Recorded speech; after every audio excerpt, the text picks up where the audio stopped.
Buongiorno a tutti e bentornati qui a Game Dev, una rubrica in cui cerco di spiegarvi le fasi dello sviluppo di un videogioco. Io sono Walter, CEO di Asobiolic, e oggi andremo a vedere la fase successiva a quella di produzione e di testing. E quindi eccoci arrivati nella fase di marketing, il momento in cui facciamo conoscere a tutto il mondo, o comunque a più giocatori possibile, il nostro gioco. Dopo aver testato tutto a puntino nella fase di testing, ora dobbiamo attirare i giocatori e convincerli a provare il nostro prodotto. Anche avendo avuto un'idea geniale e creato il gioco più bello del mondo, se non lo si fa conoscere a più gente possibile rimane comunque tutto lavoro inutile, a meno che quello non fosse il nostro scopo.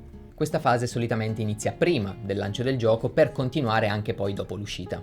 Si parte poi creando del materiale promozionale, come un press kit, screenshot, video, teaser, trailer, cercando di mostrare i punti di forza del nostro gioco. Poi si usano i social media, post su Instagram, video su TikTok, video su YouTube, thread su Reddit. È importante però tenere in considerazione il pubblico e le piattaforme target per il nostro gioco. Ad esempio, potrebbe essere poco produttivo sponsorizzare molto su TikTok per un gioco che è solamente per PC Windows, dato che la maggior parte degli utenti di TikTok proviene da smartphone. Al contrario, potrebbe essere un'ottima idea puntare molto su Instagram e TikTok per un gioco mobile. Un'altra idea potrebbe essere organizzare campagne con streamer o influencer dove giocano al nostro gioco in anteprima, così da raggiungere un bacino molto alto di utenti. Un'altra parte fondamentale è il contatto con la community. Si possono creare server su Discord, pagine su Reddit, così da poter ascoltare i feedback degli utenti e postare i progressi dello sviluppo. In grandi team o in grosse aziende ci sono esperti di marketing che gestiscono il tutto con budget per pubblicità mirate. Mentre per i progetti indie, come avrete già capito, solitamente sono gli sviluppatori a dover fare tutto il lavoro e quindi postare dei devlog su YouTube, fare post su Reddit oppure postare nei server Discord. Per grandi produzioni il marketing può costare veramente tanto, fino a più del 50% del costo di sviluppo dell'intero gioco.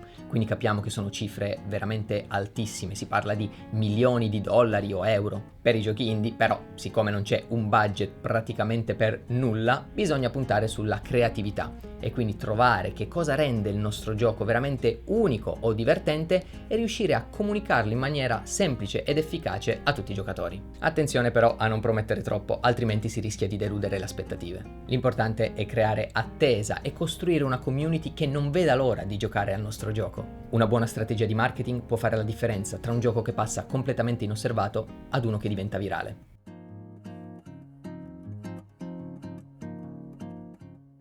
E anche questo episodio finisce qui. Fatemi sapere in un commento se avete mai seguito una campagna di marketing e quali sono state le difficoltà riscontrate, e noi ci vediamo nel prossimo episodio. Un saluto!